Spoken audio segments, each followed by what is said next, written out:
はい、皆さんこんにちは。踊る夏子です。こういう動画を撮るのは久しぶりな気がしますが、お元気ですか？はい。ですね、私ちょっと2年ぐらい本当に元気がなくって、なんかちょっと今日はそういうことについて皆さんにお話ししようかなと思っています。うつ病を発症してしまいまして、でなんか初めねわからないというか、これがうつ病だって初めから分かってるわけではなかったので、1年ぐらいねなんとか頑張っていたんですけれども、2021年からだ、20年コロナの年はね明るく頑張ってたんですけど、2021年の4月からうつ病になってしまって、でそのなり始めはなんかもう急に悲しくなったりとか、あととてもイライラして人が約束通りの時間に来ないとか、そういうすごく小さなことでとってもイライラしたりとかしてました。あとは少しでもネガティブな話、何か仕事の愚痴だったり、ちょっとした悪口までいかないような口頭でも聞くとぐさぐさって何かが刺さってくるような感じになっていて、でもちょっとなんかメンタルやられてるなぐらいに思ってたんですけども、こういうダラダラした話ですので、周りにそういう方がいて、ちょっとうちの家族もそうかもしれないとか、私もそうかもしれないという方のお役に立てればいいなって思っています。はい。そんなわけで2021年はちょっと調子悪いなと思いながらもなんか頑張ってたんですね。ですけれども、もうその2021年の9月ぐらいからは、お前なんかさっさと死ねばいいんだ、なんかさっさと死んだ方がみんなのためになるみたいな声がもうずっと頭の中を充満するようになっていって、それでも頑張っていろいろやってたんですけど、周りにもね助けてくれる方がいて頑張っていろいろトライしてたんですけれども、どうもなんかこう周りにも迷惑をかけ始めているんじゃないかなと思って病院に行き始めたのが2022年の1月ぐらいですかね。2月かな、でした。でそこで私は生まれて初めて精神科というところに行ったんですけれども、で分かったことは、このうつ状態は適応障害としてのうつ病ではなくて、幼少期に脳のこういろいろ覚えていく過程で脳に傷がついてしまっているうつ病であると。やっぱり同じような状態を14歳中に、あと高校生時代16歳かな、とあと21歳から24歳ぐらいまで何度か繰り返して、同じようにさっさと死ねばいいのにっていう声がもう頭の中をなんかこう充満してしまって、何にも考えられなくて2年間ぐらい記憶がない時期っていうのが繰り返しあるんですね。でそれがそのやはり生育歴の中でこう何か間違えて身につけてしまった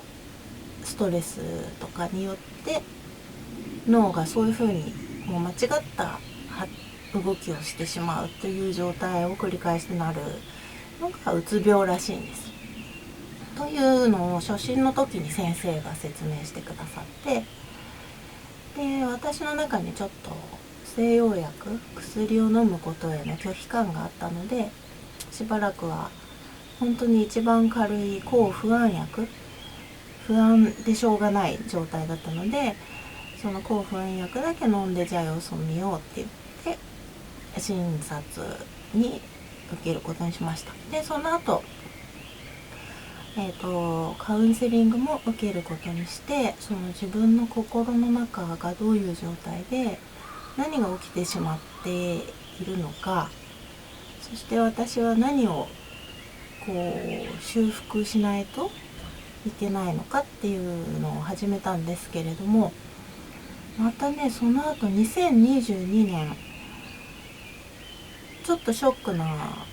ことがあって、私がしてしまったことに対するショックなことだったんですけど、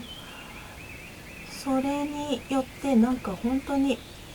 周りの色が失われて、あとその音もよく聞こえなくなってしまって、耳が聞こえないというわけではないんですが、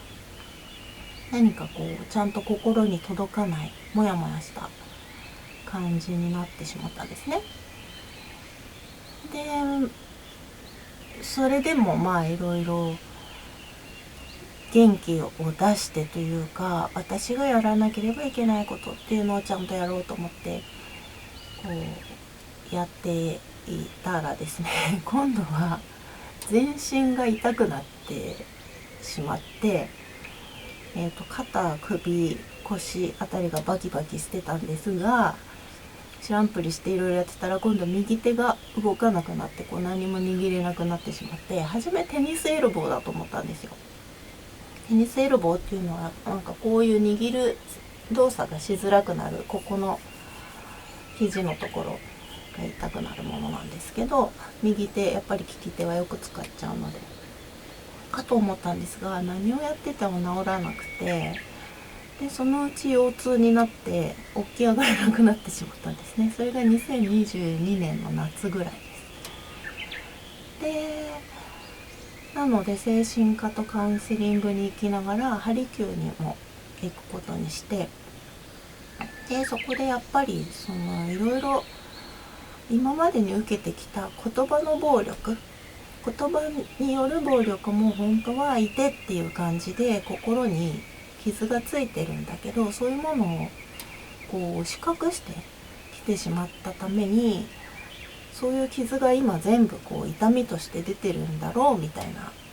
なんか診断で、ハリキューに行くとちょっと楽になるので、痛みがね。でその3つ一緒にやってたんですね。でやっぱり私はその現場がある時は元気なんです。練習会だったりとか講演だったり人が集まるような時には全集中力を発揮して、その場を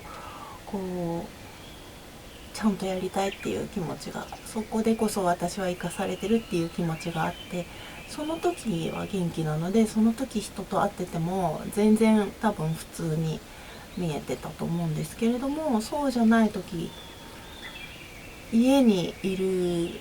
時の記憶がほとんどないし、暑いとか寒いとか体感のある何か時に一緒に人といた時にした話なんか覚えてるんですけれども、このコロナ禍だったのでオンラインだったりのやり取りっていうのがね、ほとんどなんかちゃんと記憶されてなくて、多分理解もできてなかったんじゃないかなと思うんですけれども、なんか頼りない状態でした。でそれがですね、やっとこの2022年の終わりぐらいからやっとちょっとずつ上向いてきて、少しずつ元気になっては、また落ち込んで、ちょっと元気になってはまた落ち込んでみたいなことを繰り返しながら、年末12月29日ですね、ノートにちゃんと書いてあったので、急に音が聞こえ始めたって書いてあって急にね、音が、自分のタップの練習の音がパッて聞こえるようになってきたんですね。なんかそれまでのその体が痛かった時期は練習も20分ぐらいしかできなくて、しかも本当にスローモーションでターンターンターンターンぐらいのテンポで20分練習しても終わりみたいな感じでしたし、意欲がない、食欲がない、何か食べたいという気持ちがないからご飯もほとんど食べなくて、あと夏ぐらいからですかね、12時間ぐらい寝るようになっていって、なので起きてる時間も少ないんですけど、あんまり何もできないまんまたくさん寝ているっていうのがもう、2022年の最後の方ですかね。はい。だったんですけど、その年末に急に音が聞こえ始めて2023年の1月に入ったところからちょっとずつなんか急にやる気が出てきたんですね。でカウンセリングもずっと1年続けていて、どういうペースでやっていたかというと、もう全部3週間おき精神科に行く週で、ハリキューに行く週、カウンセリングに行く週、また精神科に行く週っていう感じで、毎週ちゃんと誰かに会えるようになんかスケジューリングしていたというか、もうとにかく人の手に頼ってなんとか自分を取り戻そうと精一杯だったっていう感じです。はい。だけど割とブログとか一生懸命書いたりもしてたので、ノートのブログには今度こそ元気になったっていう、ね、日記がいっぱいあるんですけど、全然元気じゃないんですね。もう本当にね、今度こそ元気になったってね、毎日書くんですけど、全然元気じゃなかったですね。はい、そういう感じでした。で1月になって音が聞こえ始めた時にふとなんか私は自分がコンプレックスにずっと思ってきたものをちゃんと解消していくといいんじゃないかって思って、その声がなんかちょっと出づらい感じなんですね。喉が閉まってる感じで声が出づらいっていうのと、なんか私なんかが歌を歌ったらいけないとか、こんな声で歌ったりしちゃいけないみたいな、なんか変な自爆みたいなのがありまして、ふとそれに気がついて、鬱で本当に何のやる気もなかった時になんか一人カラオケにはたまに行ってたんですよ。でそうすると頭の中のお前なんかもうさっさと死ねばいいみたいな言葉が歌ってる間は消えるじゃないですか。音楽の世界の中に入って歌詞の世界の中にいられるので、ちょっと安全、ちょっと楽だったので時々一人カラオケに行っていて、去年なんかそうやって歌ってる時間うまいとか下手じゃなくて、とにかく私は助けられたなと思っていて、っていうのもあって、この耳が聞こえだした今年の1月に入って、なんか私歌ってちょっと練習してみようかしらってなんか急に思ったんですね。今まで一回も歌は練習したことないんです。タップはねやってきたんですけど、でいつも振り付けしながらダミ声で歌ったりはしてるんですが、声についてちょっと探求を深めてみようと思ってパパって検索して、多分鎌倉ボイトレで検索して一番上に出てきたところに体験の申し込みをしてボイストレーニングを始めたのが1月の末ですね。はい。でなんか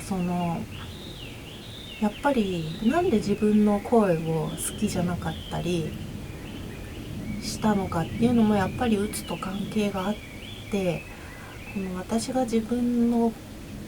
心の奥底で自分を全然肯定してない、自分をなんか大事にしてなかったってことがねよく分かったんですね。誰かの気に入られるようになってない自分はダメだというなんか何かが身についちゃっていて、だから最終的なところで自己肯定感がないからトライできないことっていうのがいくつかあって、その一つが多分歌だったんでしょうねという感じで、そのボイストレーニングの先生もすごく体をね見られる方で、なんかハリキューの先生と同じこと言うんですよだからすごいな、みんなは見えてるのに自分にだけわからないこう体の偏りや緊張があるんだなと思って、そんなのをタップダンスの練習もちろんね毎日してて、今はもうスローモーションじゃなくてできるようになってるんですけど、毎日こうやって体を使ってきたはずなのに全然自分のことが見えてなかったんだなっていうのを今更感じているところです。はい、それで、そのボイストレーニングに行くようになって、自分はこういう声をしているんだなとか、思ってるよりも自分を痛めつけていたんだなとか、リラックスしてる感じのキャラクターなのにものすごい緊張してるんだなとかいうことが分かってきました。は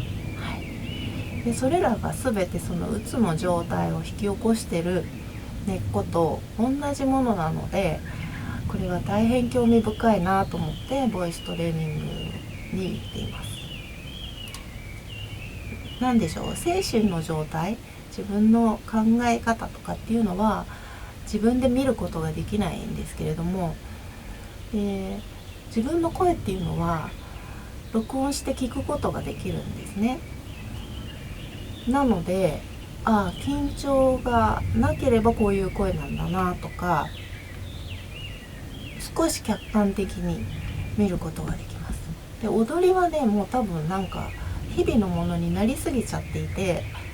こう気づきにくいところがいっぱい出てきちゃってるんだろうと思うのですね。なのでちょっとこの苦手だったことにチャレンジしてみたっていうのはね、すごくいいことでした。でその辺からまた意欲がどんどん上がってきましてですね、やっとこの4月の2週目のあたりからなんか私にはやれることがいっぱいあるっていう気持ちにね急になってきまして、それでですね、なんか歌ってみた、踊ってみた動画を毎日撮ってみたりしてるんですけれども、なので何が言いたかったか分かんなくなっちゃいましたけど、今うつでちょっと苦しんでるみたいな方がいらっしゃいましたら、2年ちょっと休めるといいですね。で一人で苦しまずに早めにいいお医者さんに巡り合えるといいと思います。なんかそれが身近な人でもいいんですけど、お医者さんじゃなくてもいいと思うんですけど、私の場合は人間関係のなんていうか間違った立ち位置、関係性の取り方みたいなのを私自身が間違ってしまっているっていうことに気づくには、プロフェッショナルなお医者さんとこう1年間やり取りしながら過ごすということがすごく自分のためになったなと今思ってます。でお薬ですけど、結局その体が痛くなった2022年の夏ぐらいからやっぱり抗うつ薬を飲むようにしました。全然その抗不安薬だけではそういう脳のネガティブなものが取り払われないまんまで、危ないんですよ。お前なんかもうさっさと死ねばいいみたいな声がバーって回ってる時にうっかり交通事故とかにあったりしたら後味が悪いじゃないですか、周りの人たちも。でなんかこうやっぱり身近な人を悲しませたくないし、うつなんかでね死んじゃいけないなって思ったんですよ。でその声は嘘だっていう風に一生懸命抗って見るんですけど、そういう声に流されそうに、なることもねあるので、なので私はもうそこでこれは薬飲んだ方がいいなって自分でも思いました。でもう薬を飲んだからってやる気が急に戻るわけではないんですけれども、その一番ひどい状態よりはちょっと良くなるみたいな感じで、そんなにすぐバーって良くなんないですけれども、でも声は止んだんですね。それがまず楽になりました。で薬ね、調べると劇薬とか書いてあるのであ、劇薬なんだと思ったし、飲んですぐここの頭にバーって何かがギューって集まるような感じがして、あ、なんか脳に効いてるんだっていう感じがしましたけど、でもちゃんとこうやめる時の手順もあって、やめられるから大丈夫だよっていうふうに先生も言ってくれたし、私が自分で飲んだ方がいいかもしれないって言うまで無理に処方されなかったので、先生との信頼関係もあってなんか良かったなと思ってます。あとカウンセリングではですね、ひたすら自分が気になっていることを話して、それを先生が聞いているだけなんですけれども、やっぱり自分の話すことのおかしさに自分で気がついたりするために話を聞いてくれる人がいるっていう感じです。で時々それはどうしてですかとか、その時どう思いましたかみたいなことを聞いてくださって、ああ、その時は悲しかったっていうよりはやっぱりそうなんだなみたいな感じだったとか、そう思い出して、とか結構過去の子供時代からのことを全部延々カウンセラーの先生というのは聞いて、その人を片付くっている心の形みたいなのを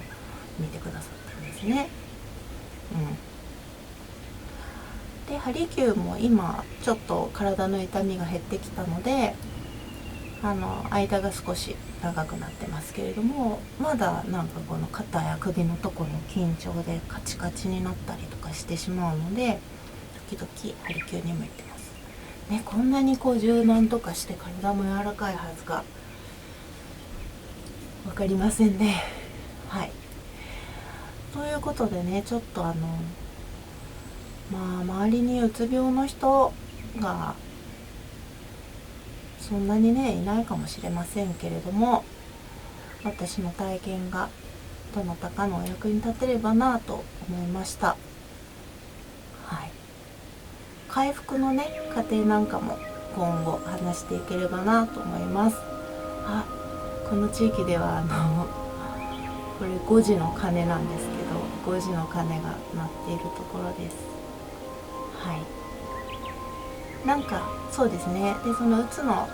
2年間うつだったわけです。なので今こう意欲が出てきて2年分取り返したいって言ってちょっと焦る気持ちもあるんですけれども、何より自分が気持ちいいとか心地いいとか、これをやると楽しいなっていうことをもう最優先にするようにしてます。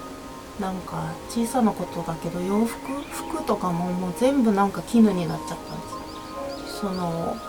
硬いものとかゴワゴワしたものとかが受け付けなくなっていって、古着の着物をねチクチク縫って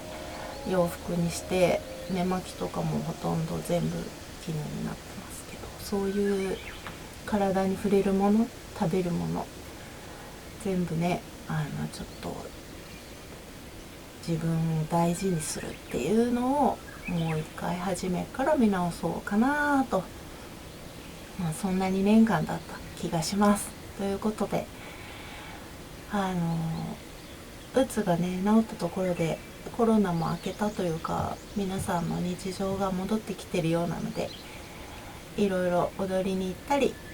活躍したいなと思っておりますので、ぜひ踊りに来てねみたいなお声かけよろしくお願いします。あと日々の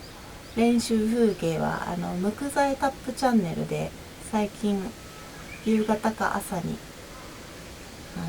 公開練習して配信しておりますので、